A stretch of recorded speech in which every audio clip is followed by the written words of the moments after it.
আপনারা মিডিয়াতে সবসময় খালি কি নির্বাচন নির্বাচন নির্বাচন, এই নির্বাচন ছাড়া আর কোনো আমি কই এই দল আমিও বিএনপি করতাম, না করে কিছু নাই, কিন্তু এখন কে আমার মন থেকে বিএনপি থেকে ভিন্ন হয়। শুধু প্রত্যেকটা দলের মধ্যে এখন ভিন্ন হয়। কিছু জনে জানেন এই 9 মাস 10 মাস ধরে আউটডোরে মেডিকেলে পড়ে আছে, চোখ হারায় মাঝখানে শুনছিলেন হয়তো 2 চোখ হারায় তার বউ ছেড়ে চলে গেছে গা, এটা শুনছিলেন হয়তো। ট্রিটমেন্টের অভাবে তাদের পুনর্বাসনের কোনো খবর নাই, সপ্তাহখানিক দেখতে আসে নাই, কেউ বলা যায় আশ্বাস দেওয়া যায়, কিন্তু এখন যারা পলিটিক্স নিয়ে এখন পুরো ব্যস্ত হয়ে গেছে গা, কিভাবে পলিটিক্স করবে আর কিভাবে নির্বাচন করবে। আবার যদি মহিলাও যায় তাও মানে কোনো দলে মনে হয় না যে দেখতে হবে কোনো জীবন। আজকে যে আসলেন যদি মহিলা যাইত তখন কি আসতেন, তখনও ঠিকই আসতেন, কিন্তু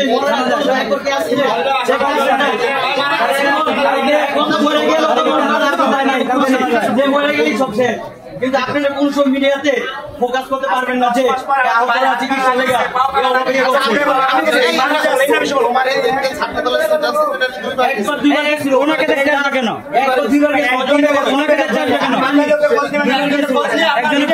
যে কথা বলে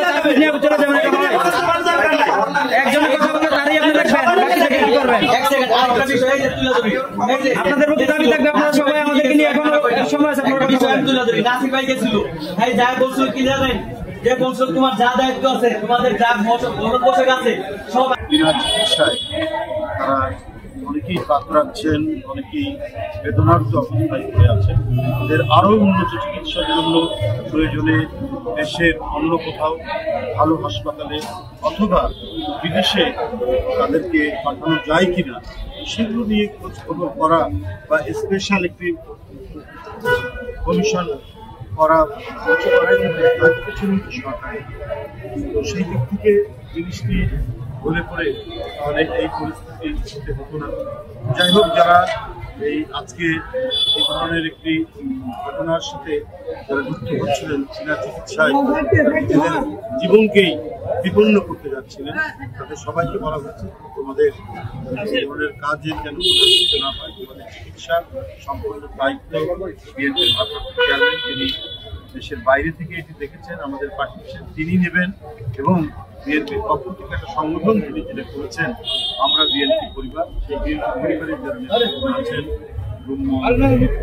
তারা এসে তাদের সম্পূর্ণ চিকিৎসা করবেন। আর আপনাদের মাধ্যমে আমি আবারও অন্তর্বর্তী সরকারের কাছে জোরালো আহ্বান জানাই, আপনার দ্রুত এই চিকিৎসা বঞ্চিত ছেলেরা যারা তাদের যথেষ্ট চিকিৎসা পাচ্ছেন না, যারা ক্ষুব্ধ, যাদের পরিবার আজকে 10 মাস ধরে তাদের পাশে দাঁড়িয়ে আছে, বসে আছে, কিছুই করতে পারছেন না, অসহায়ের মতো, কারো চোখ চলে গেছে, কেউ ঠিক মতো দাঁড়াতে পারছেন না, বসতে পারছেন না, এদের যাতে উন্নত চিকিৎসা হয়, তারা যাতে একটা ভালো পরিবেশের মধ্যে ভালো চিকিৎসা পায়, সেই ব্যবস্থাটি রাষ্ট্রের দায়িত্ব। এবং রাষ্ট্রের দায়িত্ব মানে সরকার যে রাষ্ট্র পরিচালনা করে, সরকার অতি দ্রুত এই ব্যবস্থাটি গ্রহণ করবে, যাতে আমাদেরকে আর অন্য কোনো খারাপ ধরনের কথা যেন শুনতে না হয়। এটাই হচ্ছে আমাদের সরকারের কাছে আহ্বান। আপনারা কথা বলছেন যারা পরিবার যারা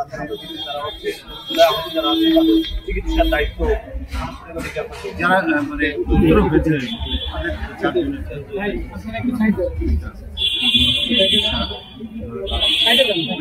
আর যত সংখ্যক আহত হয়েছে সবটাকে রাজনীতি করা সম্ভব না।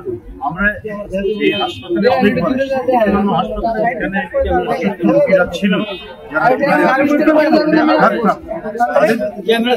আমাদের নেতৃবৃন্দ আরো অনেকে গেছেন, দলের পক্ষ থেকে বারবার আমরা গেছি, আমাদের যতটুকু সহযোগিতা করা দরকার আমরা সেটা করেছি, সেটা হয়তো যথেষ্ট নয়। আর রাষ্ট্র পাশে না দাঁড়ালে পরে গুরুতর আহত যারা রয়েছেন তাদের চিকিৎসা করাও খুব কঠিন ব্যাপার। যদি বিদেশ পাঠাতে হয় রাষ্ট্রকেই এটা নেবে, বা উন্নত কোনো চিকিৎসা দেশের মধ্যে একটা ভালো পরিবেশ তাদের চিকিৎসা করাতে হবে, রাষ্ট্রকেই সেটা নেবে। এই জন্য আমি আবারও মানে সেটা আহ্বান পুনরাবৃত্তি করছি যে দ্রুত গতিতে সরকার সিদ্ধান্ত নিয়ে এখনো যারা মানে আহত অবস্থায় আর্তনাদ করছেন, আহত অবস্থার মধ্যে পড়েছেন, ভালো চিকিৎসা হচ্ছে না, তাদের চিকিৎসার দায়িত্বটা নেবে।